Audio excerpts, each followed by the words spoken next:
waaw salaamaaleykum mbooloo mi ñu ngi nuyu kenn ku nekk ci turam ak santam di nuyu suñu mbokku artistes yi fi ñëw yi teew di nuyu xarit yeeg am di jàmm yi teew ci conférence de presse bi ñu woote mais di nuyu suñu mbokku journalistes yi nga xamante ni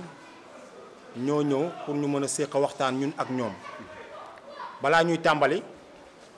déjà dañuy jaale famille wu Jean-Pierre Leuze mu nekkoon mag moo xamante ni dafa bokkoon ci ñun mu génn àdduna ci ay bés yi ñu génn ñu ngi jaale njabootam di bokk ak ñoom tiis wi di ñaan yàlla suñu borom mu jéggal ko ay rëcc-rëccam yu njëkk ak yu mujj ak képp koo xam ne rek way daw la nga ñu ngi lay jaale di jaale say mbokk di ñaan yàlla def jàmm ci réew mi feebar bi jóge fi ba nit ñi mën a dellu ci seeni activité bu loolu weesoo nag li waralaat ndaje mi mooy ne ay bés yu weesu woote woon nañ fi benn point de presse li taxoon ñu woote point de presse bi mooy président de la république dafa octroyé woon une somme de 3 milliards ñu nekk ci art ak culture mu nekk benn fonds de résilience bu mu joxe woon pour ndimbal ci acteurs culturels yi nga xamante ni dañoo impacté woon ci feebar bi di Covid-19 bi xaalis boobu génnee sous secteur u théâtre def ci bénéficier woon 182 millions ci 182 millions yooyu ñu séddale woon ko ci ñetti pàcc muy ARCOS di association bu ñu bekk di association des artistes comédiens du théâtre sénégalais mu amoon ci 60 millions waa comité de relance du théâtre sénégalais amoon ci plus de 94 millions les non alignés mooy ñi nga xamante ni bokkuñu woon ARCO te bokkuñu ci comité de relance bi ñu amoon près de 27 millions waaye ñun li ñu ci ñor mooy ARCO bi ñu bokk ndax ca njëlbeen bi xaalis bi génnee dafa àndagoon njuuj njaaj bi mu njëkk a àndal mooy dañoo dugal ci bureau ARCO yi benn chèque bu 60 millions boole ko benn document boo xamante ne nii document bi baaxul li tax document bi baaxul mooy document bi en-tête ministère de la culture la seen en-tête nekkoon mais signature bi ci nekkoon signature président ARCOS national la ñun bi ñu xoolee document bi wax lu mënta nekk ci benn document ndax dañu waxoon ne président nee na dafa dimbale ñi nekk ci secteur art ak culture pour que ñi impacté wu ci feebar bi ñu am lu ñu leen dimbalee naam li ñu leen di jox fajul seeni soxla mënul régler dara waaye au moins ñu xam ne ñoom yëg nañ ne ñi nekk ci secteur art ak culture feebar bi laal na leen ba waraloon bi ñu jotee somme boobu président ne nañ ko séddale ñoom bureau national dem récupérer chèque bi chèque bu 60 millions jël chèque bi publier ko mais wax ci biir chèque bi président nee na nañ séddale xaalis bi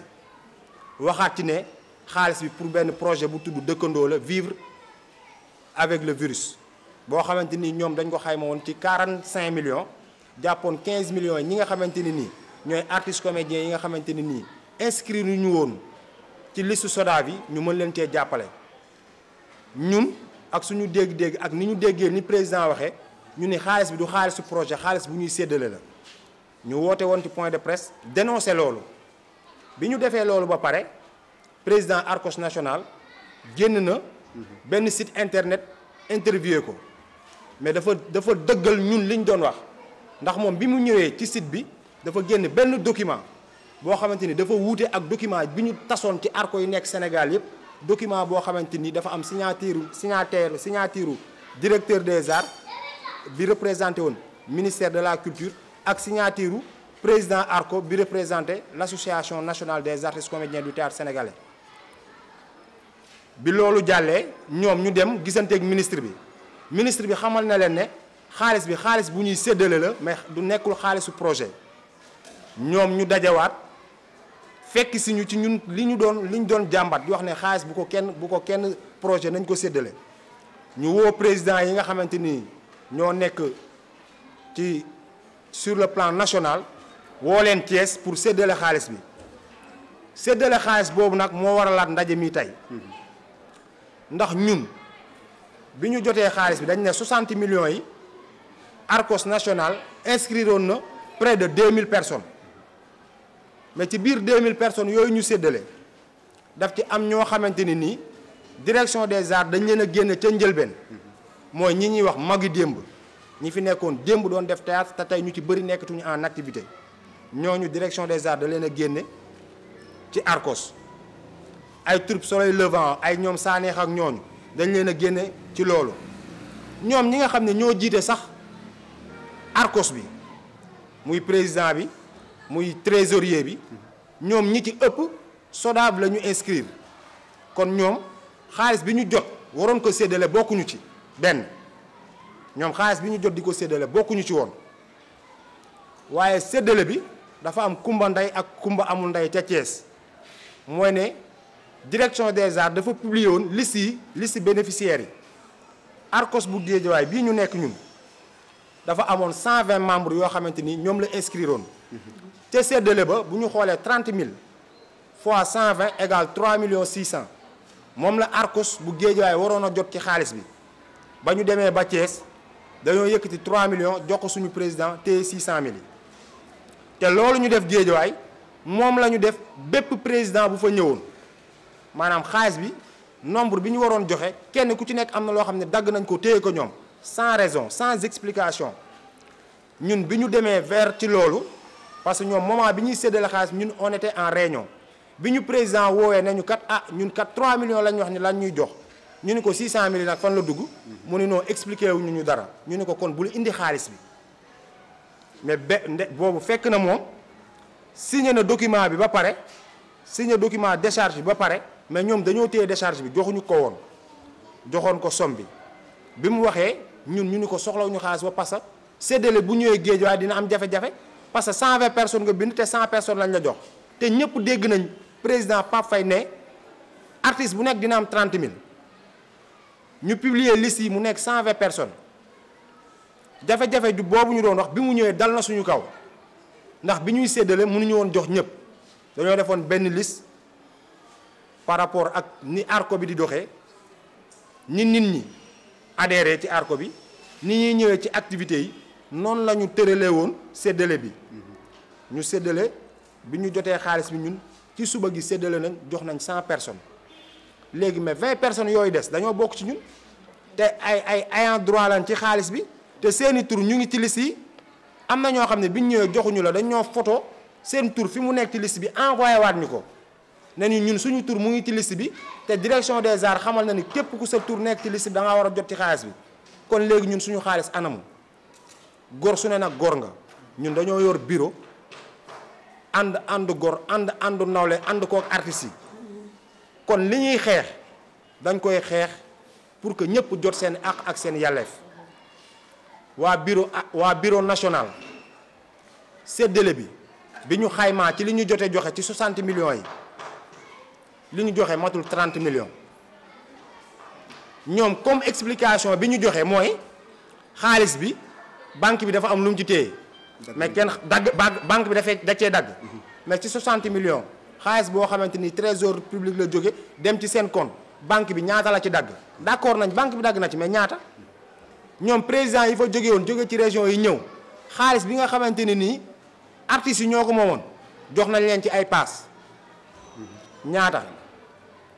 te foofu aussi tamit dañ fee war a taxaw man damaa gëm ne yow nga nekk président Arcos jiite benn cellule ñu woo la pour sa njaboot yow nga nekk un vrai leader nekk un vrai dirigeant nekk un président nga mën a jóge fii di dem ba foofu mënoo paasal sa bopp mënoo def transport pour sa bopp non ana njariñu mbooloo ma topp sa ginnaaw lan nga leen amal kon njariñ ndem paas sax boo demee demalee mbooloo mi soo demee dañ la delloo paas ñu ni dañ cee génne paas ñun leen ñaata ñu ni xaalis bi def nañ ci restauration togg nañ ci ay añ ak yooyu mais ñaata lañ ci togg ci 60 millions yi nañ ñu wax somme yi ñu ci génne ñaata la ñun on veut juste que ñu wax ni 60 millions la woon def nañ ci transport sàngam remboursement banque bi dagg nañu sàngam ñi ñëwoon jóge ci région yi yu sori yi kon ku mel ni président bi jóge Sédhiou ak Fouta dañoo fanaan si woon fayal nañ leen hôtel bi ñu ñëwee dallu ci xaalis bi mais ñaata mais ba tey jii nii amul benn explication boo xam ne mën nañ la ko jox loolu dañ ñoo dagg ak dañ cey def passe dañ cey génne transport dañ cey génne restauration mais bu ñu xoolee ñi nga xamante ni génne nañ leen ci liste yi ñu war a fayekoo SODAV ak ñi nga xamante ni ci les non alignés lañ fayekoo muy magu démb yeeg yooyu mais xaalis bi warul manqué dafa war a ëpp xaalis bi warul manqué dafa war a ëpp ñun li ñuy wax du question 30 000 mbala 15 000 ndax benn 30 000 du xaalis mais soo retenir 300 personnes ku nekk nga retenir ci moom 30 000 loolu xaalis la suñu retiré presque 400 personnes kenn ku nekk ñu retiré ci yow 30 000 téye ko loolu xaalis la léegi ñoom ñun li ñuy demandé mooy ñoom nañu génn wax ne séddale bi nii lañ ko séddalee kenn ku nekk lii nga am ñun téye nañ 600 000 ci ñun yeneen régions yi ñaata lañ téye ci ñoom parce que duñ fi nekk nag di défendral kenn di waxal kenn ñun bu ñuy wax suñu bopp la ñuy waxal ndax ñun géejawaay xeex bi dafa tàmbale woon ci ñun te day des ci ñun ba fañ ko war a wóyale fu mu war a àgg danañ ko fa àggale mais xeexu ñoog nit encore une fois de plus c'est pas le président bu ARCOS national c'est pas le trésorier c'est pas le secrétaire général en personne ñooñu nañ amal problème mais gestion bi ñu gérer ak xaalis bi ñu leen jox ñu war koo séddale nekk ay lantinoor te téye ko loolu la ñuy dénoncer. région de Louga am nañu chiffres yoo xamante ni xam nañ ni jot nañ ko tey jii ci xayma ARCOS Guédiawaye xam nañ ni jot nañ 3 millions ci 3 millions 600 ñu waroon a jot. région de Louga am na ñetti ARCO 5 millions lañ leen jox ñu def seen dispatching Kébémer am 1 million 500 Daara Jolof am 1 million région de département de Louga te 2 millions 500 yi xam nañ Thiès li ñu am nañ 7 millions xamuñu nag ñaata personnes la ñu dugaloon mais xam nañ ni am nañ 7 millions Thiès la département de Thiès de Tivaouane ak Mbour Dakar xam nañ ne ñun Guédiawaye 3 millions la ñu am Rufisque 1 million la ñu am mais Pikine ak Dakar kenn xamul lu ñu am ndax ñoo nekkoon ñoo yoroon séddale bi président national mooy président ARCO bu Dakar trésorier national mooy président ARCO Pikine Mbacké région de Diourbel jot nañ ñoom 4 ARCO ñoo fa nekk jot nañ 2 millions 500 muy département de Diourbel département de Bambey département de Mbacké ak département de Touba ñoom ñeent lañ boole jox leen 2 millions 500 soo xoolee ci ñiñ fi wax y a 14 ARCO sur 27 14 ARCO sur 27 li ñu jot 19 millions la ci 60 millions ñeneen ñi ci des ki ci ëppale 1 million la am ñii 1 million la ñu am ñii 500 000 la ñu am léegi dañu bëgg rek ñoom ñu génn mu leer transparence la ñu woote nañ ko firndeel mooy ñu génne dressé benn liste ne président joxoon ne woon 60 millions ARCOS génne nañ ci transport banque bi dagg nañu ci lii moo des ci xaalis bi séddale bi nii lañ ko séddale ñu joxe document yi on demande que ça mu leer ñëpp xam ne nii ak nii ak nii ak nii la demee mais ba tey jii ñuy wax amul benn justification bu concrète bu ñu mën a joxe loolu nag moo waraloon ñu woote waat waxoon nañ bi ñu fiy jógee suñu ci point de presse bi ñu defoon ne su jaarul yoon dinañ génnaat moo tax ñu woote waat ñu woote waat conférence de presse te bu jaarul yoon it danañ dem ci beneen phase ñu ngi interpeller nag ministre de la culture xamal ko ni président bi muy joxe xaalis bi dafa amoon des ayants droit fii à Guédiawaye y a 20 ayants droit yoo xam ne jotuñu seen xaalis loolu rek doy na ci firnde pour que ministre bi jël ay responsabilités am via direction des arts mi nga xamante ni ñoom ñoo géré sous comité yëpp ñoom ñu génn éclaircir demander ay explications ba pare jàllale ko ñëpp jot ci loolu moo waraloon ndaje mi. di fàttali beneen bi ci topp bi ñuy tëjee mooy ne ARCO yi seen mandat ñoom ñëpp jeex na muy ARCO yi nekk ci cellules départementaux yi kon ARCO national mais li ñuy ñaan ngir yàlla ak Rasuul yi mooy niñ doon tëjoo jël juróomi nit waxtaane kii mooy jël poste sàngam kii mooy jël poste sàngam ñu dem ca assemblée ba woote ba nit ku fi nekkul ñu jàppal la poste non bu mu demeeti noonu nañu bàyyi cellules départementaux yi kenn ku ci nekk def sa AG wut say représentant fal sa bureau su yooyu yëpp dajee ñooñ ñu former comité directeur bi nga xamante ni mooy falaat bureau national bi te mu am transparence mu am lu leer ñu bañ a def ci kaw ba pare ñoom ñu fal seeni bureau ba pare soog a wax nit ñi nañ def seen assemblée générale parce que lii ci suuf la war a commencer jëm ci kaw mais warul commencer ci kaw wàcc ci suuf kon loolu moo waraloon ñu woote ndaje mi bëgg a séq ak yéen waxtaan di xaar nag léegi question yi ñu mën ci répondre lépp loo xamante ni nii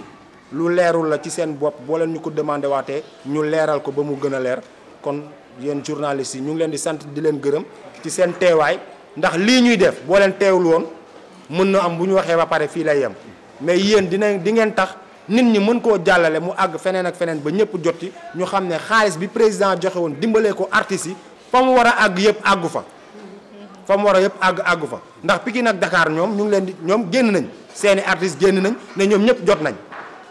mais ñoom ñi jot buñ fàttali ne am nañ seeni nawle yoo xam ne chaque jour ñooy taseeg ñoom ci festival yi di taseeg ñoom ci programme yi jotuñu kon ñoom bu ñu jotee te ñi seeni nawle jotuñu war nañoo ñëw ci xeex bi pour ñëpp mën a jot wasalaamualeykum wa rahmatullah jërë ngeen jëf